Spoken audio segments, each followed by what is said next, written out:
আপনি পারবেন একজনের সাথে কথা বলে একজনের ঠিক করতে, আমি পারবো একজনের সাথে কথা বলতে। হয়তো 5 জনে যদি একটা ব্যক্তির সাথে আলাদা আলাদাভাবে কথা বলি, তাহলে এই ব্যক্তিটা সঠিক জায়গাতে আসতে পারে না নাকি? ভালোবাসা দিয়ে আমাদেরকে আনতে হবে, এটা তারেক রহমান সাহেবের নির্দেশ। জোর করলে ভোট দিব? আমরা কি মনে করতেছেন যে ফেসিস্ট মুক্ত, ভাবার কোনো সুযোগ নাই?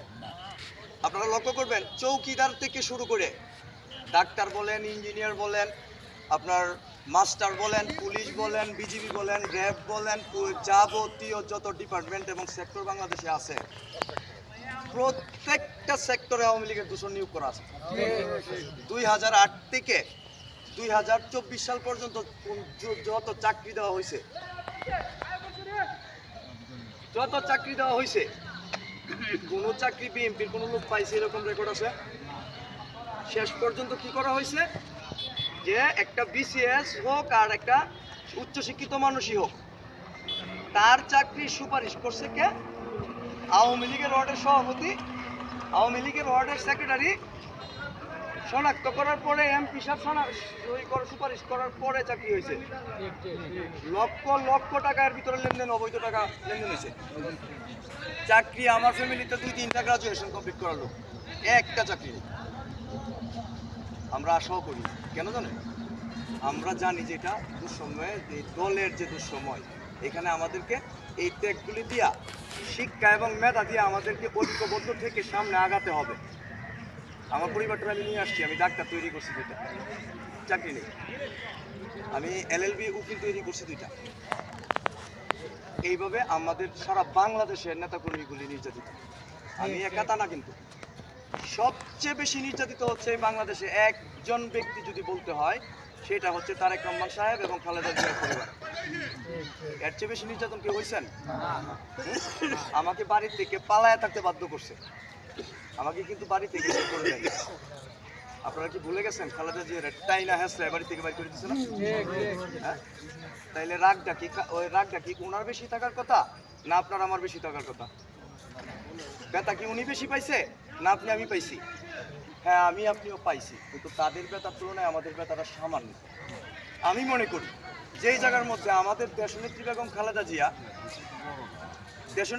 খালেদা জিয়া এত কিছু হওয়ার পরেও, উনি যেদিন মিডিয়াতে আইসা শেখ হাসিনা পালাইছে, তার মুখ থেকে কোনো বক্তব্য শুনছেন যে শেখ হাসিনা গেছে, এইটা করছে, কোনো শুনছেন? তাইলে কত ধৈর্যশীল একজন মানুষ উনি।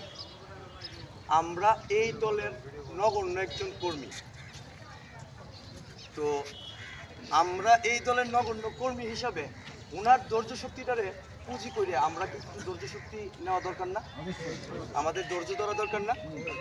এমনিতেই কিন্তু বাজিত পূর্ণিকৃতে যে পরিবর্তন, এইটা কিছু কিছু নেতাকর্মীর গায়ে আগুন লাগছে। কাদের গায়ে লাগছে জানেন?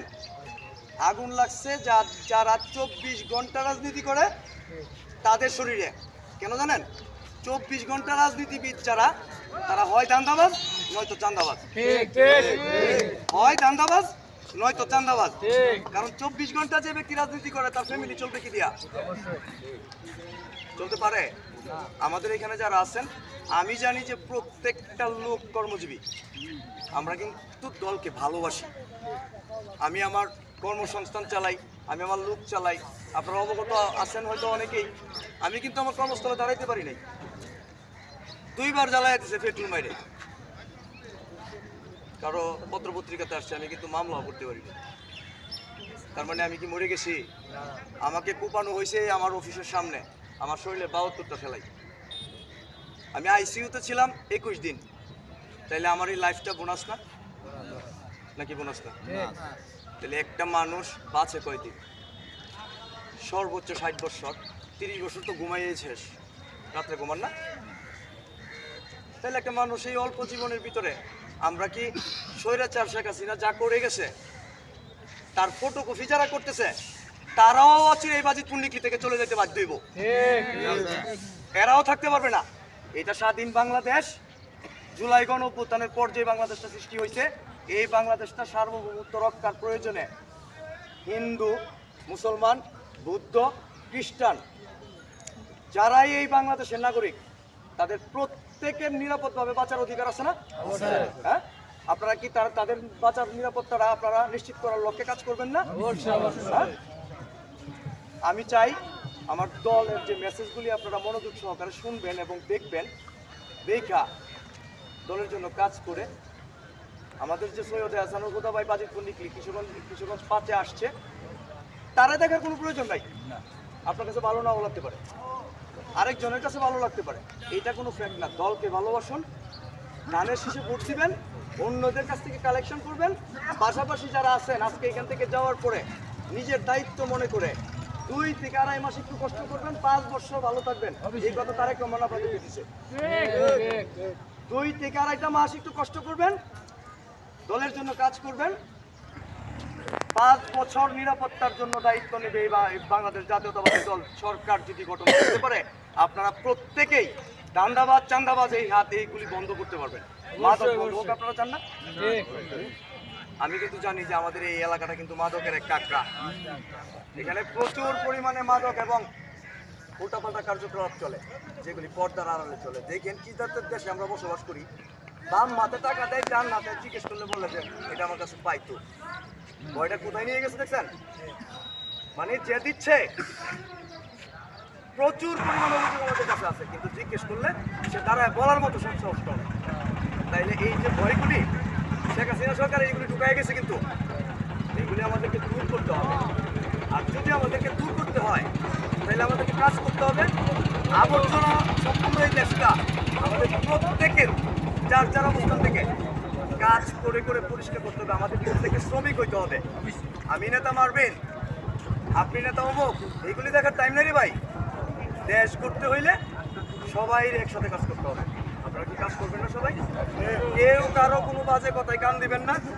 বাজিতপুর নিকলির মনোনয়নপ্রাপ্ত প্রার্থী সৈয়দ হাসানুল হুদা, এটা সর্বোচ্চ তারেক রহমান সাহেব ঘোষিত চূড়ান্ত সিদ্ধান্ত।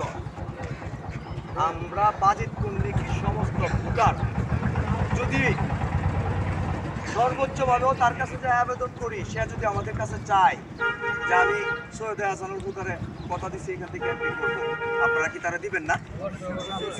আপনারা কি তারা দিবেন না? তো ধরে নেন যে এটা সৈয়দ হাসানুল হুদা তারেক রহমান সাহেবের পছন্দের প্রার্থী বাজিতপুর নিকলিতে চূড়ান্ত। তার বিজয় করার দায়িত্বটা আপনাদের। আমরা সবাই একসাথে তার বিজয় নিশ্চিত করার লক্ষ্যে কাজ করব। হয়তো অনেক কথা বলার ছিল, এখানে আরও ভাই যারা আছে, বড় ভাই আছে, ওনারাও সংক্ষিপ্তভাবে একটু বলবে। আমি আমার সংক্ষিপ্ত বক্তব্যটা এখানেই শেষ করছি। সর্বোপরি শেষে বাংলাদেশ জিন্দাবাদ, বাংলাদেশ জাতীয়তাবাদী দল দেশে ফিরে আসছে। এই মর্মে আগামী দিনের জন্য আগামী সোনার বাংলাদেশ আমরা রচনা করতে পারি, তার হাতকে শক্তিশালী করতে পারি। তার প্রত্যেকটা নির্দেশ আমাদের বিবেক দিয়ে চিন্তা করে, আবেগ দিয়ে নয়, বিবেক দিয়ে চিন্তা করে বাস্তবায়নের লক্ষ্যে আমাদের প্রত্যেকটা নেতাকর্মীকে সজাগ থাকতে হবে। এই মর্মে আমি আমার বক্তব্য শেষ করছি। আসসালামু আলাইকুম।